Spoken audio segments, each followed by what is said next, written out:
Hello everyone, flex ko lang sa inyo. Ito nangyari sa akin, guys. Naubusan kasi ako ng gasol.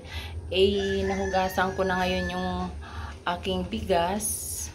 So, malakas kasi sa kuryente kapag mag-rice cooker. May rice cooker naman ako, pero hindi ko siya dito ako nagluto sa aking alam nyo guys, ang ginagawa ko dito, yung para hindi siya maulingan, magdumi yung sa aking lutuan, binutas ko itong aking estima ng spaghetti. Ayan, manipis lang naman yan. Binutas ko siya para hindi siya mag-uling, para hindi siya mangitim yung aking lutuan. So, ganun ang ginawa ko, guys. Tapos, iyan, may butas yan dyan. Binutasan ko yung gitna. Pagkatapos, doon ko ipinatong itong aking pinaglulutuan. So, yung uling ng kahoy, doon siya mapupunta sa, na yan, dyan sa parang plangganita na yan. Sa steaman ko nga ng yan, pero maliliit ang butas niyan, hindi siya tatagos yung usok niya doon sa loob. So, kaya ganyan ang ginawa ko kasi, alam nyo guys, sanay ako sa ganito. Dati pa nung kami nasa province, buhay pa yung tatay ko, ang lutuan talaga namin noon ay kahoy. Hindi ko guys ikinahihiya na ganito ang aming pinagmulan dati nung buhay pa ang tatay ko. Kaya lang naman ako nagkaroon ng medyo maayos na bahay nung nag-abroad ako guys. Pero ayun lang, mahabang kwento guys kasi. Pero ito nga, ngayon ang nangyari, ginawa ko yan. Kasi sanay naman ako sa ganyan eh. So, naubusan ako ng gasol.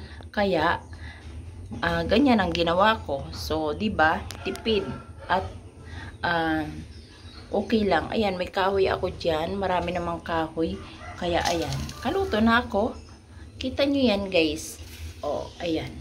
Kanin yan. Kasi nag-iisa naman ako. Ang laki kasi ng aking rice cooker, guys. Ito guys, flex ko lang sa inyo. Ayan, nalaki ng aking rice cooker. So, pwede ko naman siyang iluto sa rice cooker kung talagang gusto ko. Ayan, ganyan. Kaso lang guys, nagtitipid siyempre tayo sa kuryente. Ito yan, dalawa. Dalawa yung aking rice cooker. Ito galing pa ito sa abroad. Ayan. So, ayan, puro di kuryente yan. May initan ako ng tubig. Inano ko kasi nalikabukang kaya inano ko. May blender, ganyan.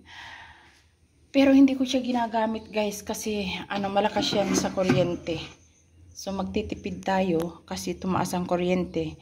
So, hindi ko siya ginagamit. Doon na lang ako nagluto sa kalana, di kahoy. Ayan, guys, ang aking lutuan, oven. So, hindi ko siya ginamit, guys. Kasi naubusan na nga ako ng gasol. Ayan. O, ubos na ang gasol ko. Walang laman. Kaya, doon ako nagluluto.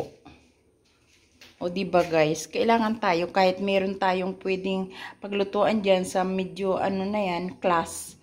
Wag natin gagawin kung talagang pwede namang gawa ng paraan para makatipid tayo. Sa katulad ko na walang ibang pinagkakakitaan na nag-iisa na sa buhay, kailangan tayong maging matipid, diba? So that's all for now and thank you for watching everyone.